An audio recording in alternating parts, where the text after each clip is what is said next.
अच्छा ध्यान रखना, यहाँ पर श्री सुखदेव जी महाराज के जन्म भी हम आप ग्रहण करें, सुने कि उनका जन्म कैसे हुआ, कैसे वे परमहंस हैं, कैसे इस संसार से, इस भगवान की माया से रहित हुए, कैसे परमहंस है, कैसे परम ज्ञानी है श्री सुखदेव जी महाराज। एक बार भगवान शंकर अपने कैलाश आश्रम में नहीं थे, उसी समय लीलार्थ भ्रमण करते करते नारद जी आए। पार्वती मैया बैठी हुई थी। नारद जी ने उन्हें प्रणाम किया, मैया प्रणाम, आप कैसी अकेले बैठी हैं? बोले बाबा कहाँ गए? बोले अरे वो तो किसी भक्त की मनोकामना पूर्ण करने के लिए गए होंगे। अच्छा तो ये बताइए कि हमने सुना कि भोलेनाथ आपको जितने भी रहस्य, गुप्त से गुप्त रहस्य आपको बता देते, आपसे कभी कुछ छिपाते नहीं। बोले हाँ, इसमें संदेह है क्या? वो तो मेरे पति है, बताते हैं। तो अच्छा आपने कभी जानने की जिज्ञासा की है कि उनके जो गले में सिर की जो माला है, मुंडों की माला उन्होंने जो पिरोकर पहनी है, तो वो जो माला किसके सिर की है? तो माता पार्वती कहती नहीं, वो तो मैंने आज तक पूछा ही नहीं, तो बता ही नहीं। अच्छा आप बताइए, आपको पता है क्या? वो नहीं, आप इसका कारण ये जो है, आपको अगर जानना है तो स्वयं भोलेनाथ से पूछिए, शंकर जी से पूछिए, वो बताएंगे आपको। इतना कह के नारद जी चले गए।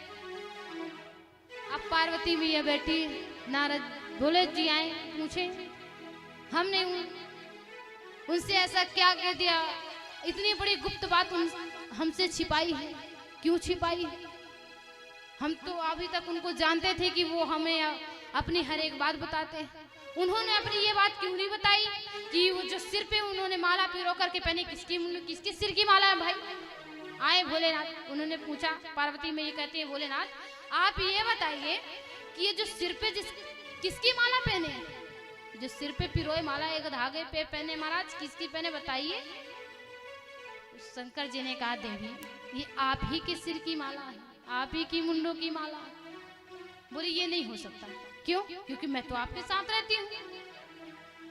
अच्छा ये बताइए, तो आप मैं जब आपके साथ रहते हैं तो आप ये सिर की माला जो पहने कैसे पहने?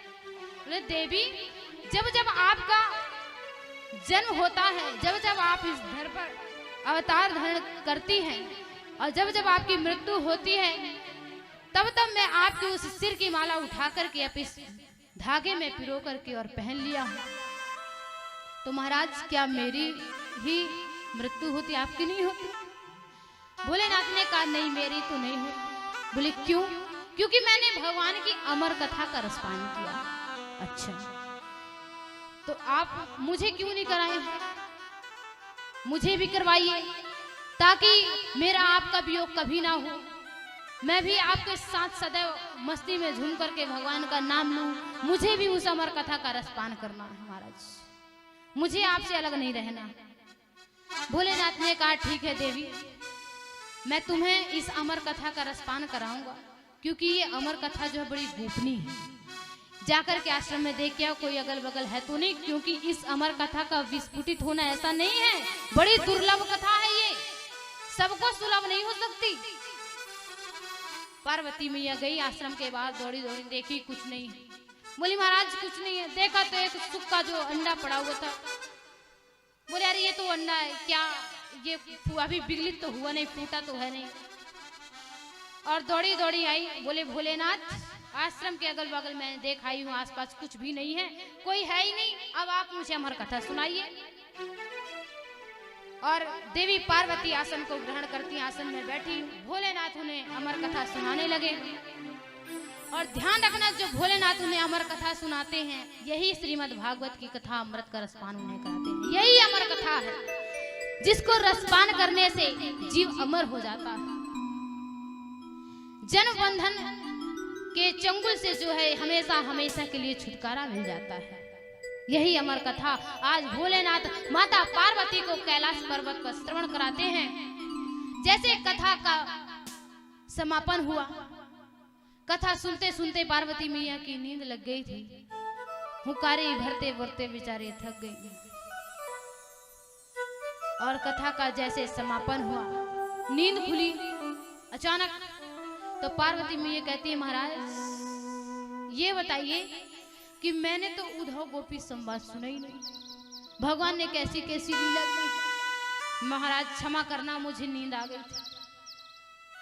और ध्यान रखना, इस कथा में जो है ना, श्रीमद् भागवत की कथा में बड़े सजग होकर बैठना पड़ता है।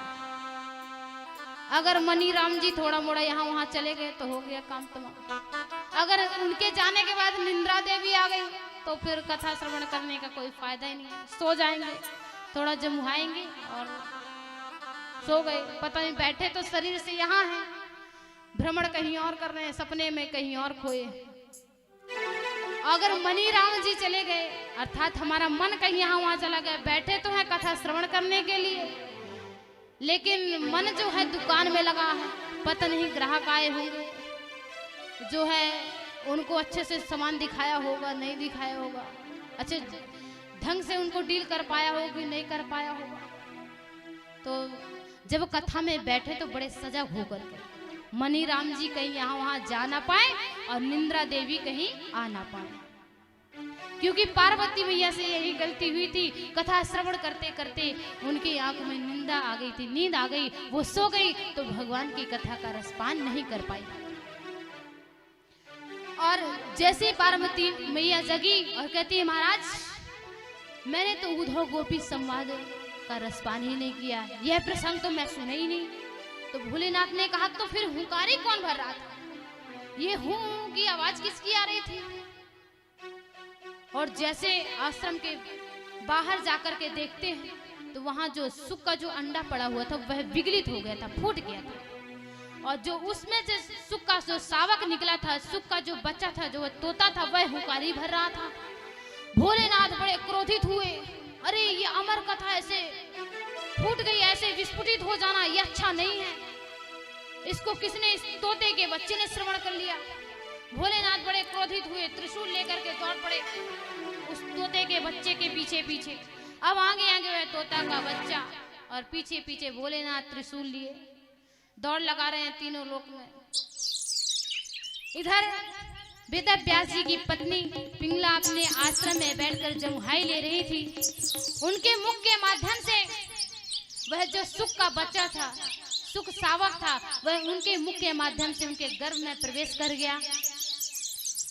और भोलेनाथ का त्रिशूल उनके पीछे पीछे जो जा रहा था, जैसे ही उनकी जमुहाई बंद हुई, मुख बंद हुआ, तो जो तोते का बच्चा था उनके गर्भ में प्रवेश कर गया। अब भोलेनाथ का जो त्रिशूल है वह स्त्री पर तो उठेगा नहीं, किसी अबला पर प्रहार तो करता नहीं। वेदव्यास जी ने समझाया, महाराज आप चिंता ना करें, अरे ये छोटा सा बच्चा है, ये क्या जाने कथा क्या होती है। आप इस तरह क्रोधित मत होइए, इस तरह किसी स्त्री पर, इसी अपला पर क्रोधित कर रहे हैं। महाराज बताइए, आप तो भगवान के भक्त हैं, आप भूत भावन हैं, सब पर कृपा करने वाले हैं। तो भोलेनाथ वहीं से अपने आश्रम की ओर चले आए। इधर उनकी जो पत्नी थी, वे उनके गर्भ में जो सुक का बच्चा था वही सुखदेव जी महाराज हैं, उनके गर्भ में प्रवेश कर गए। एक दिन वेदव्यास जी कहते हैं, बेटा तुम्हारी माँ को बड़ा कष्ट हो रहा है, 15 वर्ष व्यतीत हो गए हैं, अपनी माँ के गर्भ से बाहर निकलो। अरे देखो तुम्हारी माँ को कितनी पीड़ा हो रही, पुत्र बाहर आओ, बाहर आओ।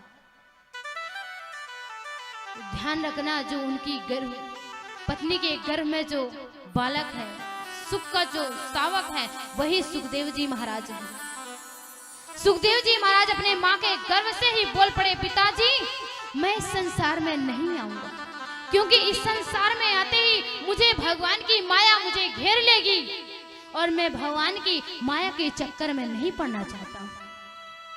मैं इस संसार से तब तक नहीं निकलना चाहता जब तक स्वयं मायापति आकर मुझे ये नहीं कहते हैं कि उनकी माया मुझे आकर के इस संसार में मुझे नहीं व्यापेगी। जब तक वो आकर के मुझे स्वयं आश्वासन नहीं देते, आशीर्वाद नहीं देते, तब तक मैं माँ के गर्भ से बाहर नहीं निकलूंगा। और ध्यान रखना, उसी समय भगवान आए और कहते हैं कि सुखदेव जी आप माँ के गर्भ से बाहर निकलिए, मैं तुम्हें आशीर्वाद देता हूँ कि मेरी माया तुम्हें व्यापेगी नहीं, मेरी माया तुम्हारा कुछ नहीं बिगाड़ेगी, तुम्हें अपने बंधन में नहीं डालेगी। और ध्यान रखना, जैसे सुखदेव जी महाराज आज माँ के गर्भ में हैं, उन्हें डर है कि मैं बाहर निकलूंगा तो भगवान की माया मुझे नहीं छोड़ेगी, मुझे अपने चक्कर में फंसा लेगी। इसी तरह हम आप भी जब माँ के गर्भ में रहते हैं तो हम आपको भी ज्ञान रहता है कि हम माँ के गर्भ में ही ठीक है, संसार में जाएंगे तो माया से जो है लिप्त हो जाएंगे, माया में लिपट जाएंगे। भूमि परतबा डाबर पानी, जनु जीव ही माया लपटाने। जैसे आकाश में जो जल रहता है वह बड़ा निर्मल रहता है, स्वच्छ रहता है, लेकिन जैसे उस जल की बूंद इस धरती पर आती है तो वह मटमैली हो जाती है, गंदी हो जाती है। इस तरह जो जीव है जब माँ के गर्भ में रहता है उसको ज्ञान रहता है कि अगर मैं संसार में जाऊंगा तो मुझे भगवान का नाम लेना है, भगवान का नाम ही स्मरण करना है, उन्हीं का कीर्तन करना है, उन्हीं के लीला का गायन करना है। मुझे संसार में नहीं पढ़ना है, मुझे भगवान की माया में नहीं पढ़ना है। मैं तो जाऊंगा तो वहां केवल भगवान के नाम का ही अवलंबन करूं।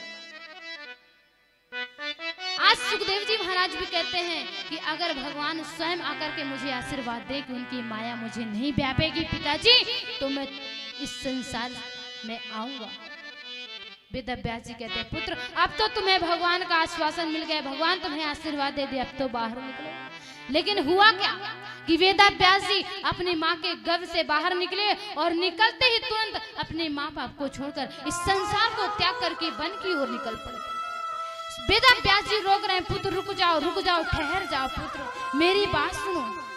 भगवान ने तुम्हें आशीर्वाद दिया है, फिर भी तुम मुझे छोड़ करके जा रहे हो। अरे अपने माँ के पास रुक जाओ, इस संसार की माया तुम्हें नहीं व्यापेगी। कहते नहीं पिताजी, मैं नहीं रहूंगा, मैं जा रहा हूँ, मुझे भगवान की माया के ऊपर भरोसा नहीं है। और ऐसे परम ज्ञानी श्री सुखदेव जी महाराज जन्म लेते ही वन की ओर चल दिए। उनके पीछे पीछे उनके पिताजी जा रहे हैं, पुत्र रुक जाओ, ठहर जाओ, मत जाओ। लेकिन सुखदेव जी महाराज नहीं रुके।